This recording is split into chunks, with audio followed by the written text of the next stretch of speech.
नमस्ते to all of you. आज के सेशन में आप सभी का स्वागत है।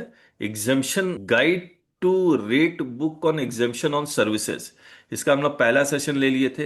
ये दूसरा सेशन ले रहे हैं हम लोग आपके साथ। और आइए देखते हैं क्या करते हैं। पहले मैं स्क्रीन शेयर करता हूँ। देखिए, ये प्रीफेस और ये सेक्शन 11 हम लोग डिस्कस कर रहे थे, तो मैं एक बार रिवीजन करता हूँ। सेक्शन 11, इसको सेक्शन 11 को हम लोग चैप्टर नहीं बना रहे, तो सेक्शन 11 को हम लोग चैप्टर नहीं बना रहे, इसको एक प्रीफेस के साथ ही रख रहे हैं। ये हमने पढ़ लिया था, power to grant exemption from tax by notification होगा। एग्जाम्पशन जब भी होगा रूल्स में नहीं होगा, नोटिफिकेशन में होगा।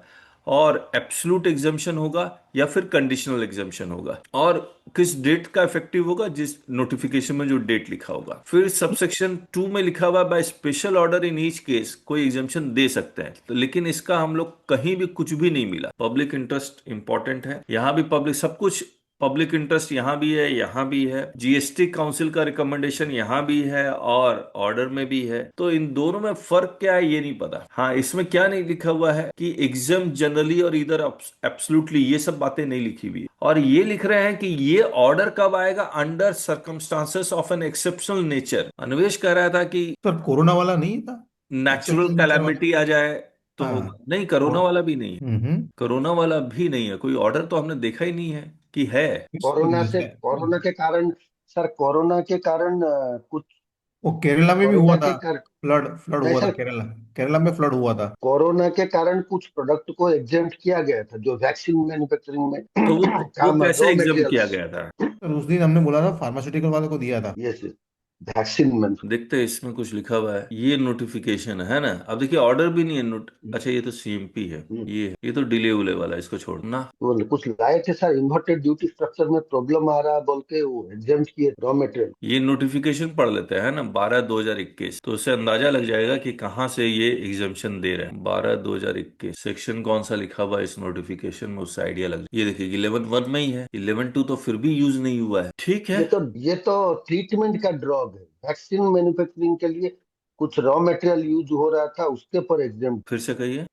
ये जो जितना दिखा है वो कोरोना ट्रीटमेंट का ड्रग, लेकिन वैक्सीन मैन्युफैक्चरिंग के लिए कुछ रॉ मटेरियल यूज हो रहा था, उसका एग्जाम दिए थे क्योंकि कंपनियों का ज्यादा पैसा इन्वर्टेड ड्यूटी स्ट्रक्चर में फंस रहा था। ओके ओके, कोविड-19 वैक्सीन मैन्युफैक्चरर जीएसटी। अरे, ये कह रहा है कि ये जीएसटी कोविड-19 एग्जाम्प्ट है, इसलिए हम क्रेडिट आपको नहीं दें। उसी कहाँ पीरियड मिलेगा? का काउंसिल उसी पीरियड का जो जीएसटी काउंसिल का मिनट्स है उसमें देखने से मिला। तो ये तो इंटरेस्टिंग है। 15/5 में उन्होंने कहा कि चलो एग्जाम्पशन नहीं देते हैं, कोविड-19 की वैक्सीन की वैल्यू को ही डीम टू बी नील कर देते हैं। खुला ही नहीं ये न्यूज़लेटर। ऐसा भी हो सकता है क्या? हेलो, ये तो बहुत इंटरेस्टिंग है। फिर 15/5 में जो वैल्यूएशन का है, उसमें Yes. कोविड-19 की डीम ट्रांजैक्शन वैल्यू 0, तो टैक्स तो रहेगा। मान लीजिए 18% इंटू 0 इक्वल टू 0, फिर क्या होगा?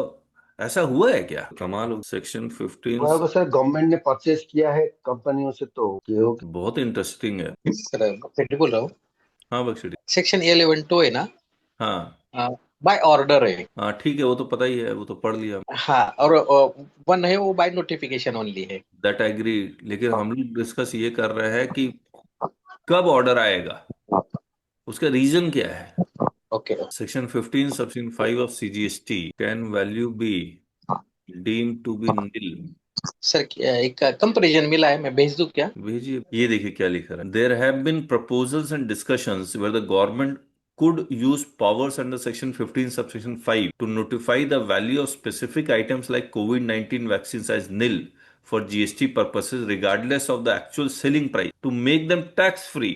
जैसे ही टैक्स फ्री हो गया तो आईटीसी आपका ब्लॉक नहीं होगा, without classifying them as exam supply which would block ITC. Exam supply जैसे करेंगे ब्लॉक हो जाएगा। लेकिन सवाल ये उठता है कि ऐसा कुछ हुआ है या नहीं हुआ? क्या 15/5 में कुछ और distinct person, related party, agent, वहां तो वैल्यू ऑफ सप्लाई 0 नहीं कर रहे हैं। वो ये कह रहे हैं कि ओपन मार्केट वैल्यू हो जाएगा। हाँ, एक केस में कर रहे हैं जहां पर if recipient is eligible for full ITC then value of supply can deem to be zero. तो अगर हम लोग 15.5 देखें, रुक जाइए, बहुत इंटरेस्टिंग वैल्यूएशन ये provided further that where the recipient is eligible for full ITC the value declared in the invoice shall be deemed to be the open market. नहीं, ये नॉट प्रोवाइडेड सर्कुलर में लिखा। It has also been clarified by the set circular that in cases where full ITC is available to the recipient, if head office has not issued a tax invoice to the branch office in respect of any particular services being rendered by HO to the said BO, the value of such services may be deemed to be declared as nil by HO to BO। इसका मतलब ये हो गया कि rule नहीं बोल रहा है कि हम नील कर रहे हैं। इनवॉइस अगर नहीं इशू हुआ है तो आप उसको नील मान सकते हैं। तो मैं एक बार 4 का नोटिफिकेशन निकालता हूं, क्या यहाँ पर 15.5 यूज हुआ है या नहीं हुआ। 4 का नोटिफिकेशन नंबर 12/2024। अच्छा, ये तो रूल में आया तो 15.5 कहाँ यूज, रूल 16 सेक्शन 164 यूज हुआ। रवि नारायण जी, कुछ मिलेगा? देखना पड़ेगा सर। 15.5 में उन्होंने वैल्यू कैसे जीरो कर दी? उसका उनका जीएसटी काउंसिल का मिनट्स देखने से पता सर सेक्शन 11(2) में ना रिस्ट्रोस्पेक्टिव इफेक्ट भी आ सकता है, ऐसे बोला है। क्या आ सकता है? रिस्ट्रोस्पेक्टिव इफेक्ट भी। मैं नहीं समझा, फिर से। मतलब अगर पहले टैक्सेबल था तो बाद में भी एग्जाम कर सकते हैं, रिस्ट्रोस्पेक्टिव इफेक्ट। अच्छा, रेट्रोस्पेक्टिव। थोड़ा मैं कंपैरिजन भेजा था अभी अच्छा देखते हैं। Notwithstanding anything contain in 15(1) और 15(4) the value of such supply as may be notified by the government on the recommendation of the council shall be determine in such manner as may be prescribe. Following supplies have been notified under section 15(5) vide notification number this 3/49/2023। ये 15(5) में foreign currency booking, air travel ticket, life insurance, buying and selling second hand goods, recovery of loan और debt, token voucher coupon, taxable service provided by notified class of service provider from out of persons having more than one register under different GST acts but treated as distinct person. Taxable value of supply shall be nil in such case where ITC is available। हाँ, ये तो ठीक, ये पढ़ना पड़ेगा। ये कहाँ, ये स्पेसिफिक तो मैंने कहीं नहीं कुछ आइडिया ये स्पेसिफिकली कहाँ लिखा हुआ है। ये कह रहे हैं ये रूल 32 में है। रूल 32 में इतना कुछ लिखा हुआ है, ये तो हम देख लेते। मेमोरी याद रखना बहुत जरूरी। ये ऑनलाइन गेमिंग रूल 32, परचेज और sale of foreign currency, air travel agent, margin money, second hand goods, life insurance, फिर valuation in case of voucher। Notwithstanding anything contained in the provisions of this chapter, the value in respect of supply specified below shall at the option of the supplier be determined in the following manner provided hereinafter.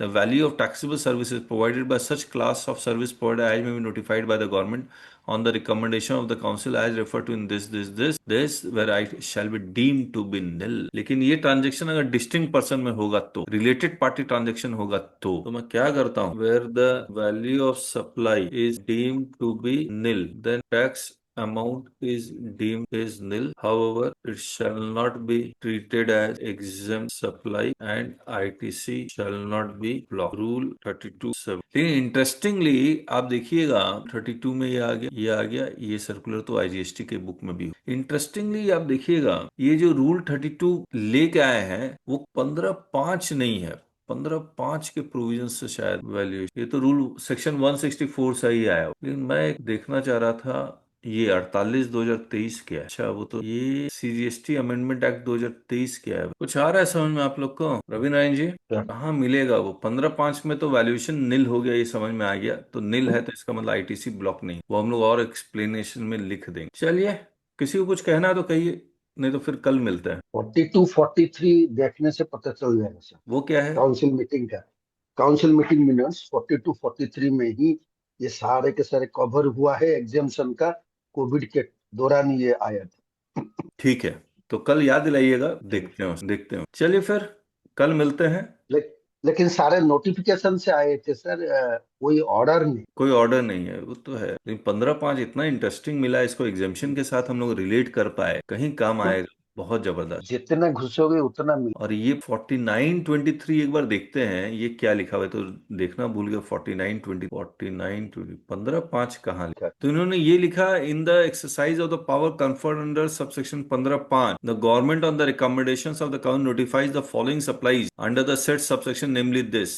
तो उससे हुआ क्या, 15/5 में तो special valuation है, special valuation कहाँ लिखा हुआ है उन्होंने, तो ये स्पेशल यहाँ पर पहले नोटिफाई करेंगे, उसके बाद नोटिफिकेशन लेके आएंगे क्या इनके ऊपर क्या वैल्यूएशन होगा। ये देखिए, value of supply in cases where Kerala flood cess is applicable. Online gaming का ये 31B लेके आए, 5 नंबर, 5 5 51/2023, 5 और 6 दोनों लेके आए, 51/2000 तो लिखा ही हुआ है 51/2023, लेकिन हम लोग इसका ओपनिंग पैराग्राफ पढ़ लेते हैं। 51/2023 में ओपनिंग पैराग्राफ क्या है? ये रहा। इसमें 15/5 नहीं होगा, इसमें रूल सेक्शन 164 होगा, यानी कि 15/5 में नोटिफाई करेंगे, उसके बाद रूल लेके आएंगे। 164। एक बात बताइए, 15/5 में पहले नोटिफाई करेंगे, इसका मतलब ये है कि 15/5 का ये जितना भी वैल्यू है वो पहले 15/5 में नोटिफाई हुआ है क्या? ये कौन सा है?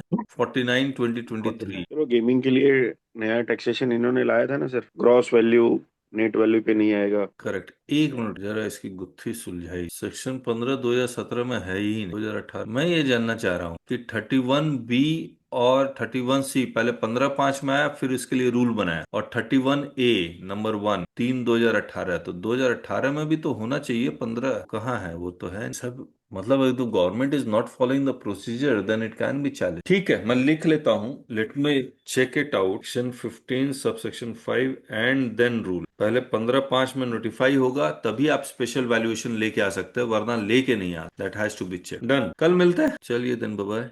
ओके। ओके। और आप लोग income tax discussion and litigation club pre booking किताब की प्लस 7 और 8 मार्च के लिए पेमेंट, 3 चीजें हैं जो प्रायोरिटी में रखिए और कंप्लीट करें। चलिए, थैंक यू सो मच।